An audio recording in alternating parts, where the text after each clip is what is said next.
DDC Mendhar B द्वारा गुर्जर समाज के लिए अपशब्द कहे जाना एवं ये चुनौती या ललकारना कि अगर किसी गुर्जर में हिम्मत है तो मेंढर में मेरी कॉन्स्टिट्यूंसी में आके दिखाए। मैं आपको बताना चाहूँगा कि आप एक कानूनी जुर्म कर रहे हैं, जुर्म कर दिया है। अब आपके पास एकमात्र चारा है, कानून की शरण में जाएं, अपनी माफ़ी मांगें गुर्जर कौम से, और इस तरह ललकारने की एक पब्लिक रिप्रेजेंटेटिव डीडीसी होने के बाद इस तरह का आपको कृतज्ञ नहीं करना चाहिए। इसके साथ साथ मैं मेंढर एडमिनिस्ट्रेशन से गुजारिश करूंगा, क्योंकि ये शेड्यूल ट्राइब वर्ग के खिलाफ एक जाति विशेष को भड़काने का काम किया गया है। आपको इनके साथ कानूनी कार्रवाई करते हुए जो भी आपके कानून के दायरे हैं एसटी वर्ग के साथ इस प्रकार का एट्रोसिटीज़ एक्ट के अंदर आना चाहिए और आप कार्रवाई करें। इसके साथ साथ मैं उस बशीर साहब से बताना चाहूँगा कि आप अपने अपशब्द को वापस लेकर के माफ़ी मांगें, अन्यथा ये गुर्जर समाज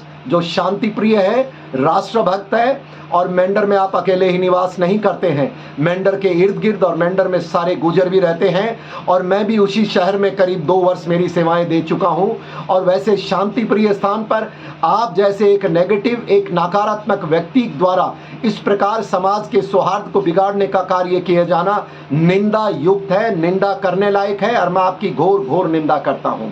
अब मैं हमारे गुर्जर समाज के जितने भी प्रतिनिधि हैं, इंटरनेशनल गुर्जर महासभा के प्रतिनिधि हैं, आपसे गुजारिश करूंगा कि आप एडमिनिस्ट्रेटर तक जाएं और अपनी रपट लिखवाएं कि ये हमारे एसटी वर्ग के एट्रोसिटीज़ एक्ट के तहत हमें न्याय दिया जाए और इस प्रकार का हमारा कानूनी हक है। जहां तक इनके स्टेटमेंट का हमारे एसटी रिजर्वेशन में डाइल्यूट करने का और गुर्जर को भड़काने का काम है, मैं मानता हूं पूरा देश का गुर्जर देख रहा है, पूरा देश का नागरिक देख रहा है किस प्रकार असामाजिक तत्व, एक कमजोर तत्व जो गुर्जर समाज है, जिसको 70 साल से दबा के रखा, और मोदी जी जैसे व्यक्ति ने 3 वर्ष पूर्व हमको ये हकूक दिए हैं जो मैं मानता हूं इस ऊंचे वर्ग के लोगों को हजम नहीं हो रहे हैं। और गलती गुर्जर समाज से भी हुई है कि आपने कभी मोदी जी का धन्यवाद करने में कभी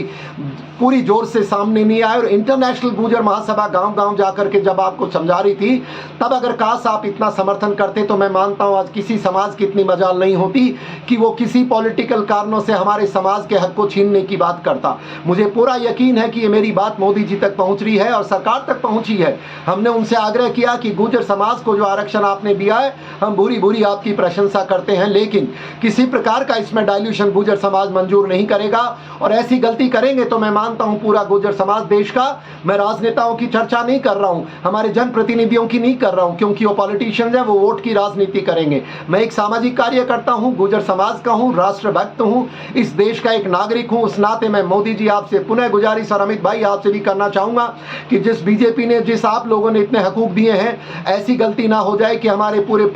25 लाख से 30 लाख जो गुर्जर कश्मीर में हैं उनकी भावना को आहत हो जाए। और आपको राजस्थान का किस्सा तो पता ही है, जहां पर एसटी आरक्षण को लेकर के हमारे साथ क्या हुआ है। तो जो आपने हकूक दिए हैं उनको बना के रखें, डाइल्यूशन ना किया जाए, ऐसी हमारी गुजारिश है। और इसके साथ साथ जल्दी से जल्दी इस बात पर विराम दिया जाए, क्योंकि आप देख सकते हैं जिस प्रकार से मेंढर के एक डीडीसी ने, जिस बशीर ने एक अपशब्द कह करके गुर्जर कौम को भड़काने का काम किया है, ऐसी उचित बातें नहीं है। शांति बनाए रखने के लिए हम क्या कर सकते हैं, हमारा यही धर्म है कि हम पब्लिक को सही चीज़ बताएं, अन्याय नहीं करें, और जो लोग ऐसा गुमराह और भड़काने का काम करते हैं उनके साथ कानूनी कार्रवाई होनी चाहिए। Thank you very much. जय हिंद, जय भारत।